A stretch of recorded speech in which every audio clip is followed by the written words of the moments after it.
Hey guys, welcome back to my channel, or welcome if you're new. For those of you who don't know me, my name is Sam. I'm a licensed cosmetologist. I've been doing hair professionally now for about a year and a half. And here on my channel, I share a lot of stuff about my life, but mostly tips and advice when it comes to being a hairstylist and my experience as a hairstylist. And that's exactly what today's video is. I am going to talk about being shy and awkward as a hairstylist. I think there's a lot of people in this industry that are naturally extroverted. They're people. So making small talk, chit-chatting, you know, it's easy, it's natural for them. I'm not one of those people. And if you have ever met me in real life, that might be a shock to you. Or even just seeing my videos. Like, I'm sitting here, I'm totally comfortable and casual and normal, but I don't want to say it's all an act, because that makes it sound like I'm being fake. I'm not, but it's not something that is natural for me. My whole life, from the time I was a little girl, I have always been so painfully shy and awkward. There's like a little fruit fly in here, by the way, so if you can see it, ignore that. I remember literally, so we lived in an apartment building in New York City, the Bronx, and anytime I would be with my parents in the elevator and somebody else would get on the elevator, like one of our neighbors, they would, you know, say hello, whatever, and I would just stand there in complete silence. Like, I was so shy that I couldn't even say hello back to them. And I used to always have like such a really low, quiet voice. Like, I was just, oh my God, so shy. And, you know, as the years went on, like being in school, you know, whenever the teacher would ask you to like read aloud, my teacher would always be like, Sam, you need to speak louder, you need to enunciate more. So I just kind of forced myself little by little as time went on. So now as an adult, I'm nowhere near as shy as I was as a child, but still I'm a shy person. Making small talk does not come easy to me. I can be super awkward. Like, sometimes I straight up just don't know what to say. I'm awful at making conversation with people, especially people I've never met before. Like, at least if I know you a little bit, I can think of something to talk about. But if you're a stranger, oh my God. And then I get like very in my head. Like, sometimes I'll think to myself, oh, maybe I should ask them about this, or I'll say this. But then I start to build it up in my head. And I'm like, wait, is that gonna sound weird? It's so stupid. Anyway, all that long backstory, I just want to share with you guys like my experience and some tips and some things that I've been doing, because I want to say at this point, like, I definitely still have my awkward moments for sure, but I think that I've been pretty good. Like, anytime I mention to a client, like if it ever comes up in conversation and I say to them that I'm like a really shy, quiet person, they usually don't believe me, because I'm that good at like making it seem like I'm an extrovert, you know? So yeah, let me share some of my tips with you guys. So if you are painfully shy and awkward like myself, I always say just fake it till you make it. You don't have to be a really outgoing person. Like, I feel like it's one of those character traits that is really hard to change about yourself, but at least while you're in the salon working with clients, you can kind of like be on stage in a sense, you know what I mean? And like, there's little things that you can do to make it seem like you're more outgoing. Something that you can do is create a list of topics to make small talk with. And anybody who's watching this video that isn't super shy and awkward is probably like, really? But yeah. It helps, especially in the very beginning of your career. So I wrote down some example questions.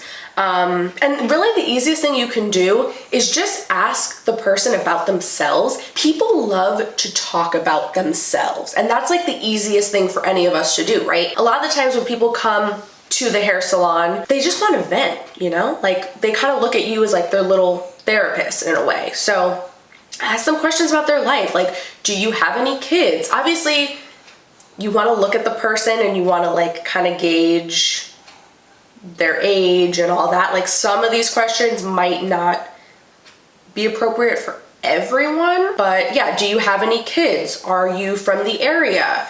are you in school, or what do you do for work? What are some hobbies that you have? Do you have any plans for this coming weekend or this coming holiday? Ask about a current event. You want to be a little careful with that because obviously you don't want to talk about like religion and politics, but if there's something that's going on in like pop culture, you know, like some celebrity had like some scandal recently or something like that, like ask them, oh, did you hear about that? Did you see about that? Are you watching anything good on TV at the moment? Like, have you seen any good movies recently? I always, cause like I'm really truly asking cause I wanna know, I always ask my clients what they're watching on Netflix or Hulu. So I would memorize this list as best as you can. Obviously you don't wanna pull out like a little note card with a bunch of questions on it and you make it feel like an interview, but just kind of memorize some of them just so that if the conversation ever gets to a point where it's not flowing or you feel like you know, want to kind of say something but you don't know what to say, you have those questions to reference. And you can practice this, like practice it with a friend, with a family member, or even just by yourself, like in the mirror or something. I know it sounds like kind of corny and weird, but if you practice it, that'll kind of help it like feel a little more natural. Then you can kind of get some ideas of like what follow-up questions you can ask. Also, make sure that when they're speaking and answering your questions, you're actually listening to them. Something I get really caught up in doing is like worrying so much about what I'm gonna say next that I'm not actually listening to them. And then that can be kind of awkward because they might ask you something and you don't even realize, or like then you'll go and ask them something that they literally just told you. So make sure you're actually listening to them, and then whatever information they're telling you, you can then just go off of that, you know? It is one of those things where it'll get a little bit easier and you'll get used to it as time goes on, and you'll find that you're gonna probably have very similar conversations with a lot of your clients. Like I will have the same conversation literally like 4 or 5 times a day with each different client. Also, something that you can do is after you're done with that client, if you have an extra like 5 minutes or so till your next person, jot down some notes. Like if you keep a file on your client, like if you keep like their color formula or whatever, jot down some notes about them too. Like if they tell you that, oh, they're a teacher, or they tell you that this weekend they're going to the beach, jot it down so then the next time they come in, you're not asking them the same questions, and also that way you'll know a little bit about them. It'll make your client feel more comfortable too because they'll be like, oh my God, wow, she remembered. They'll feel more connected with you.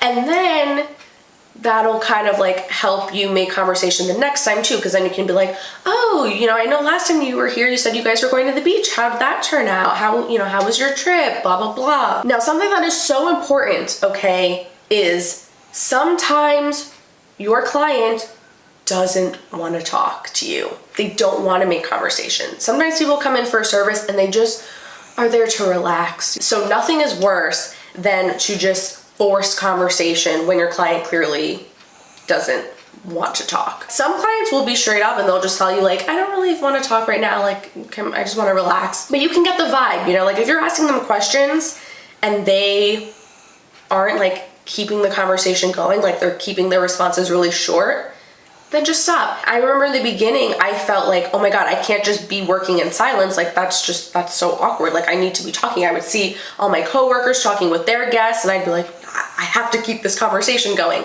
That's not the case. Don't feel like you have to force it. And then the last thing that I want to say is if you are awkward and you do something awkward, or you stumble over your words, or you drop something, I do stuff like that all the time. Embrace it. Awkwardness can be kind of cute and endearing. Those little things make us human. Most of us have a little bit of awkwardness in us and have those awkward moments. So if something like that happens to you, just kind of like laugh it off. I think that when you can laugh at yourself, it takes the embarrassment away. I remember one time I went to start doing a client's hair, like their hair color. Like we did their consultation, I went to the back room, I mixed up their color, and I'm sectioning off their hair. I'm about to start applying the color, and then I realized I never put a cape on them. That would have been such a disaster. That is so embarrassing. Like it's so embarrassing and so awkward. I just felt like, oh my God, they think that I have no idea what I'm doing. But I laughed it off and I embraced it, and I was just like I always will do that kind of thing where I'm like, Probably would be helpful if I put a cape on you, huh? Like something like that, you know what I mean?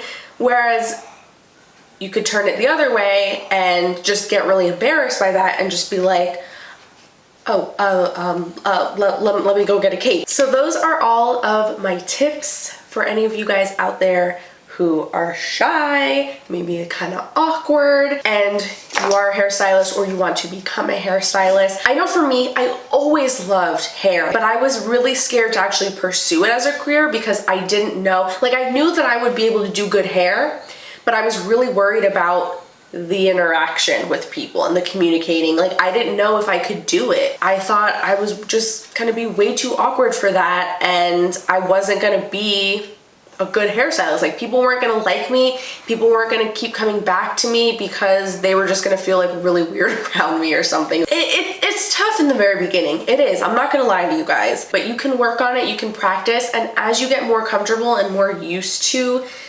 stuff like this, it will start to come a little more naturally and it'll just get easier and easier. And you know what? To be totally honest, by the end of the work week, I am so socially exhausted. On my days off, I don't really interact with people. It just takes so much out of me because it takes effort, you know, to talk to people and make conversation. But I hope that you guys found these tips helpful and found this video relatable. If you did, please give it a thumbs up. And let me know in the comments if you have any other tips or maybe any like awkward, funny stories, things that have happened to you. Make sure you subscribe and hit the bell notification button so you don't miss out on any of my future uploads. And I'll see you in the next video. Bye.